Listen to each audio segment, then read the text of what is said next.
Trying to play Jenga with rocks. Sounds fun, but then 47 f***ing rocks fall over onto your little toe, and then that little piggy can no longer go to the market because you're sidestepping your way down the street, and everyone thinks you're doing a terrible Ed Grimley impersonation.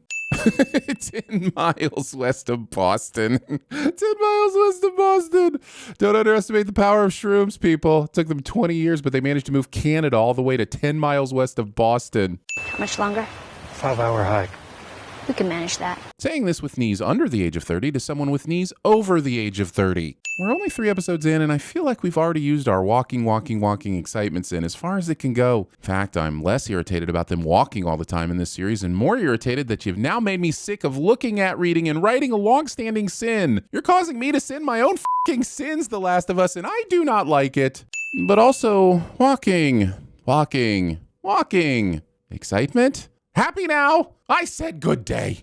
What are you looking out for? Living in a world that's 20 years deep into the apocalypse and asking dumbass questions like this. When mushrooms have taken over people's brains and are using humans to eat other humans, you are always on the lookout. How'd you get that scar on your head? Someone shot at me and missed. See, that's cool. Tell me you've never been shot at without telling me you've never been shot at. No way. I had a friend who knew everything about this game. I'm really glad Ellie has these fun memories to hold on to and didn't end up losing that friend extremely tragically. I'm sure if that had happened, this arcade machine would be far more triggering for her. Is there anything bad in here? Just you. Getting funnier. He is not. Sure, let's open the nope door and have a peek inside at all the nopeness. How has Ellie survived to 14? Does she actually have the ability to respawn? Convenient feminine product is convenient, although your body needing to eject parts of itself each month is extremely inconvenient, so maybe this balances out? Let's just sin periods. I'm not sure if this is a sin for curious kids being stupidly curious, or if we should sin Ellie's obvious beginnings to her future as a serial killer. Let's just ding it twice to be safe. Ellie. Show goes for the, oh, she really is in trouble tension pause, as if there's a chance that creative license could extend to killing off Ellie in episode 3. How did it even start? If you have to get bit to be infected, then who bit the first person? I thought you went to school. Yeah, but they only taught her the stuff that doesn't need to be exposited to the audience at some point. Was it a monkey? I bet it was a monkey. Why do you have to immediately jump to monkeys, Ellie? Not every disease has been caused by a monkey, but also, monkeys. They're mean and they throw their shit at you. Cordyceps mutated. Some of it got into the food supply. You eat enough of it, it'll get you infected. So the tainted food all hits the store shelves around the same time Thursday. But like, everywhere? The whole planet? All at once? Last episode, we discovered that the woman from the factory in Jakarta went fungicidal maniac on Tuesday, 23rd September, and that was the first recorded infected. So what we're saying is that by 2 days later, the flour from that factory was somehow distributed to all the different brands, was turned into bread and pancake mix and whatever, was sent overseas to America and beyond, and arrived at hundreds, if not thousands of stores simultaneously? Oh, and regardless of delivery days, all the products across the country made it onto the shelf so that by Friday, enough people were infected to hit a point of no return. This is unbelievably quick. Unbelievable. And the moral? Don't put dates in your TV show. There's stuff up there you shouldn't see. Oh, now I have to see. Kids. Can it hurt me? No. I know we're assuming physical harm here, but the mental trauma of witnessing a mass grave really should be implied here too. Aren't you honest, man? But brutal honesty is one of Joel's greatest qualities and why we all love him. Ellie should be grateful that he would never hide a life-changing secret from her, even if the whole world's survival depended on it, right? We don't have a date for when Fedra was established, but this is 4 days after the outbreak, and they have signage created, QZ set up, and are executing people at will. Given the organizational problems we experienced with our actual pandemic, I'm calling shenanigans on anything with Fed in the title pulling this off. Also, prequels. Positioning a camera in a way that results in your God-given right to defend your property being obstructed by your God-given right to display your patriotism. You know what? Looking around at all the guns and ammo in this room really didn't give me enough context for the number of guns and ammo this character has, so thank goodness for this Guns and Ammo magazine so I can really understand how much he likes guns and ammo. Guns and ammo. 10 Last of Us Lane. The most unbelievable aspect of this entire episode is that all the wine is still there and hasn't been stolen by the military. If he had a way to cut the lock, then why did he risk damage to his vehicle with the other fence? Scene does not contain my mouth eating this steak. You might assume the sin here would be for over 4 minutes of showing us Bill survivalisting his way through the apocalypse, but you'd be wrong. The actual sin is assuming that we didn't want to see the full 4 years. I'm really confused as to how Frank managed to fall into this hole. It's not even covered and seems to be the only one in sight. To be honest, I can barely see how it would trap an infected. Why did Bill miss the perfect opportunity to build a moat? How'd you get that? Believing that asking this question will prevent me from sinning the absence of an explanation. If I feed you, then every bum you talk to about it is going to show up here looking for a free lunch. And this is not an Arby's. Well, Arby's didn't have free lunch. It was a restaurant. Frank would be Employee of the Month at TVSins. Bill goes from get the f*** off my lawn to here, take a shower while I prepare this Michelin star gourmet meal with red wine pairing. I know the power of boners is strong, but why didn't Bill just send him off with a sandwich in a canteen? There is more. No, if I can't. I want to. Believe me, but... I don't know. I'm calling BS on the man that hasn't eaten for 2 days being full up on this kind of a serving. The position of the food on Frank's plate moves between shots. And yes, that is how picky I have to be to sin this masterclass of storytelling. So I guess I'll be going then. I know he ends up not kicking Frank out, but if Bill at any point thought Frank would have to leave and walk all the way to Boston, why would he serve him all this wine? Friends don't let friends hike in infected walking areas while drunk, kids. It's an important lesson to learn before the next apocalypse. You know how much these are worth?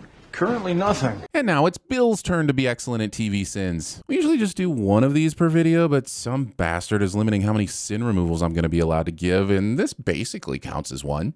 Rummaging through another man's piano bench without his explicit consent. Love will abide. I'm very glad we get to see the Bill-Frank relationship play out. It's truly beautiful, but Frank picking the one song out of all those music books that would hit Bill's heart the most is still some convenient bullshit. So, who's the girl? Girl you're singing about? There is no girl. I know. If you'd have told me that Nick Offerman butchering a song by Linda Ronstadt followed by this exchange would be the most emotional scene of 21st century television to date, and that it would be in a damn video game adaptation, I wouldn't believe you, okay? At least it can't get any more emotional from here. But also emotions. And emotions will always get a skip. Wait, where's my skip ding? What's that, Cindy? You love this episode so much that you're refusing to skip anything, and I'm just going to have to grow the f*** up and deal with my emotions? Shit. All right, then. I guess for now I'll just sin that I'm not either of the beards in this scene. What's your name? Bill Doggy Dog. Oh, you. Skipping 3 years and assuming once again that I don't want an entire multi-season TV show following Bill and Frank playing House in the Apocalypse. The boutique.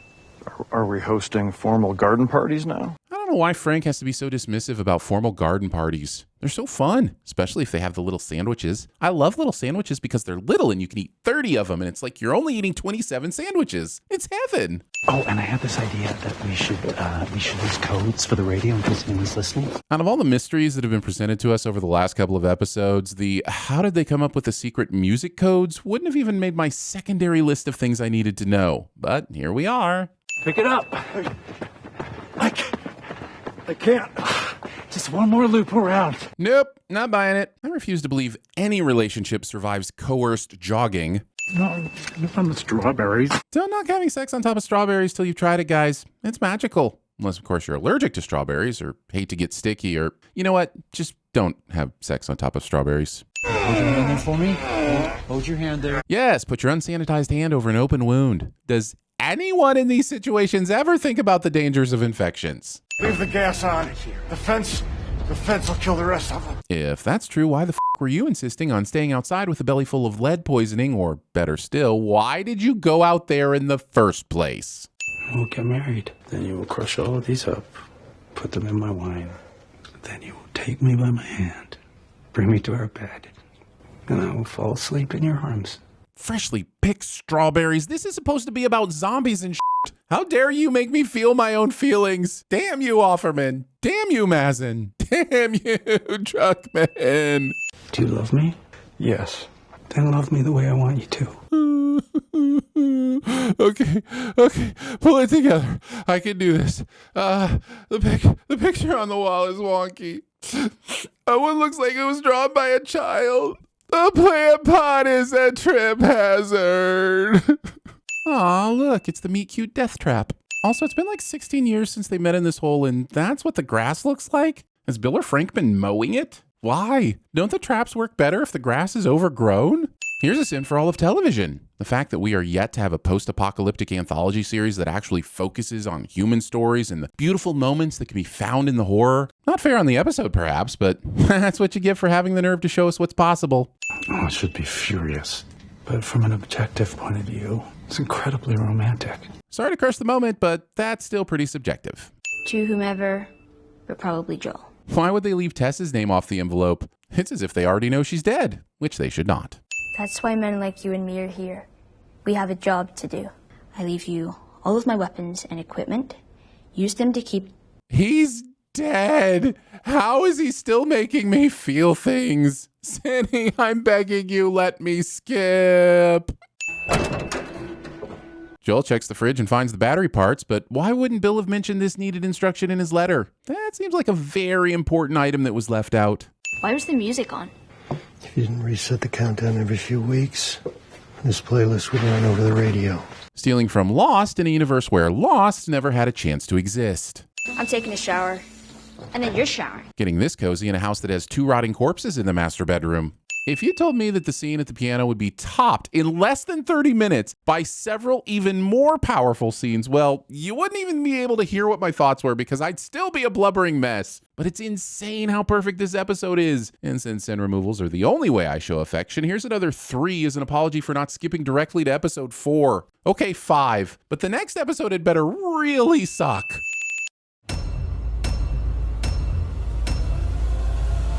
We're struggling to understand the physics of how this much roast beef is $10. This means something. Holy sh...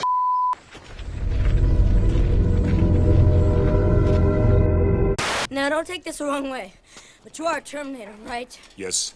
Sabadan Systems Model 101. I think my legs might be broken, but I'll try to stand up. Ah! Haven't eaten in 2 days. A census taker once tried to test me.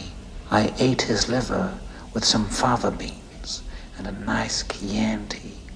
What's your name? I'm Ron Swanson. "'Tis but a scratch